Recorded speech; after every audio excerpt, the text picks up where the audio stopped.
सभी साथियों को मेरा नमस्कार, जय हिंद। साथियों, आज हम टॉपिक लेकर आए हैं एक एनपीएस का। एनपीए जैसे बोलते हैं हम लोग, नॉन परफॉर्मिंग असिस्ट। ये बहुत ही इंटरेस्टिंग टॉपिक है और बहुत ही इंटरेस्टिंग इसमें उदाहरण लिए गए हैं, एग्जाम्पल्स लिए गए हैं और प्लीज़ इसको ज़रूर ध्यान से देखिए, बहुत ही आपके लिए महत्वपूर्ण होगा। चलिए आगे बात करते हैं हम लोग कि गोल्डन एजुकेशन क्लासेस में आपके लिए एनपीए हम किस हिसाब से आपके लिए हेल्पफुल रहेगा। देखिए, पहले हम बता दें कि एनपीए आखिर है क्या।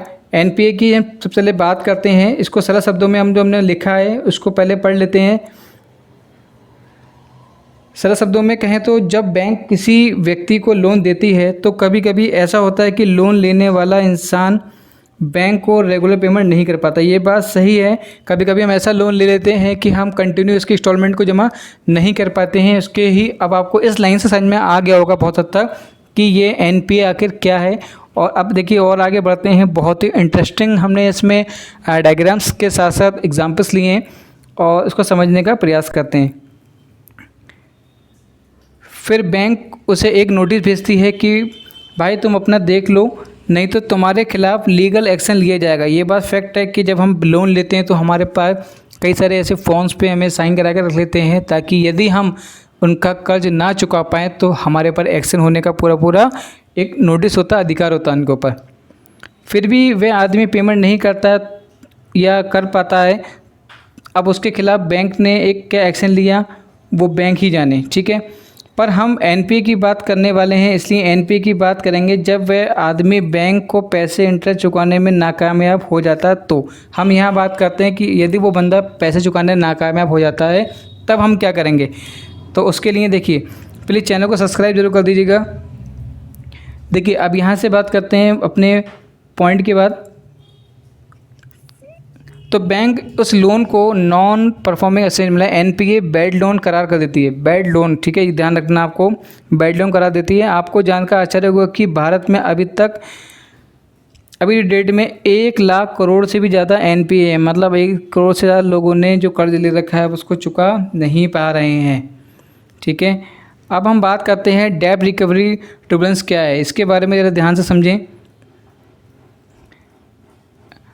19 के पहले मतलब 90 सेंचुरी से पहले की हम लोग बात करते हैं, हम लोग 90 से पहले की बात करते हैं। बैड लोन को रिकवर करने में बहुत सी दिक्कतों का सामना करना पड़ता था क्योंकि ज़्यादातर लोन लेने वाले बैंक कुछ प्रतिक्रिया आए उससे पहले ही उल्टा बैंक पर केस ठोक देते थे कि मेरे साथ नाइंसाफ़ी। मतलब कहते ना, उल्टा चोर कोतवाल को डांटे। अगर आप कोई काम नहीं कर पाते थे तो कुछ ना कुछ वो बैंक की ही कमी की वजह से वो उनको पैसे देना नहीं होता था वापस, तो वो कहीं ना कहीं बैंक पे भी वो उसका एक बर्डन डाल देते थे। जैसे कि अब लोग को, जो लोग बैंक का लोन दे देते थे वो लोग बहुत ज़्यादा परेशान होते थे कि अब क्योंकि बैंक का लॉस होता था तो जो लोग कराता था उसको बहुत ज़्यादा नुकसान होता था, जो एजेंट होता था बीच का।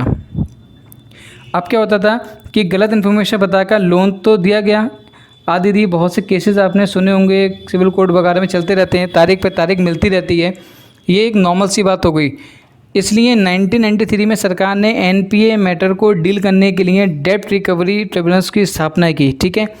अब इसमें क्या होता है कि अब जो बोरो सर्विस कोर्ट में अपील नहीं कर सकते उनके केस डेब्ट रिकवरी डीआरटी ही चलते हैं। 2002 में गवर्नमेंट, देखिए ये एक एक्ट है, 2002 में गवर्नमेंट ने एक एक्ट लाया जिसका नाम क्या था, सरफेसाइज, जिसे बोलते हैं हम लोग SARFAESI एक्ट, जिसे बोलते हैं हम लोग सरफेसाइज एक्ट बोलते हैं। और इसका एग्जांपल के तौर पे अगर हम उसकी बात करें, बहुत इंटरेस्टिंग हमने एग्जांपल लिया है, बनाया है। इसको प्लीज़ ज़रा ध्यान से देखिएगा कि शुरुआत में कोई एक गजोदर भैया है, ठीक है, उन्होंने कंपनी से अच्छे से चली, ठीक है, मगर गजोदर ने जहाँ से MBA किया था वहाँ के सारे क्लास बुक पे भूल गया और उसकी कंपनी डूबने लगी और लॉस होने लगा। अब वह बैंक की ईएमआई भरने में क्या हो गया, 8 समझ होने लगा कि भाई अब मैं कैसे क्या करूं, मतलब बहुत ज़्यादा डिस्टर्बेंस हो गया उसको। तो क्या हुआ कि बैंक ने उसको नोटिस भेजा, फिर गजोदर ईएमआई भरने में असमर्थ था। SBI ने 40 करोड़ रुपए का एनपीए नॉन परफॉर्मिंग असेट घोषित कर दिया गया। जब एक बार लोन एनपीए घोषित कर दिया जाता है तो बैंक सरफेसी एक्ट के अंतर्गत लोन रिकवर करने के लिए एक्शन ले सकती है, ठीक है।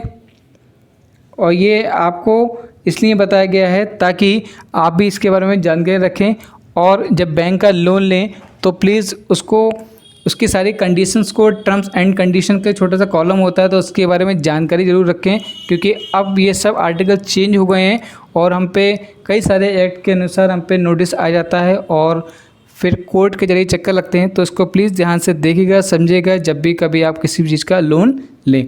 Thank you so much. Please channel को सब्सक्राइब कर दीजिएगा, लाइक कर दीजिएगा और शेयर भी कर दीजिएगा। धन्यवाद।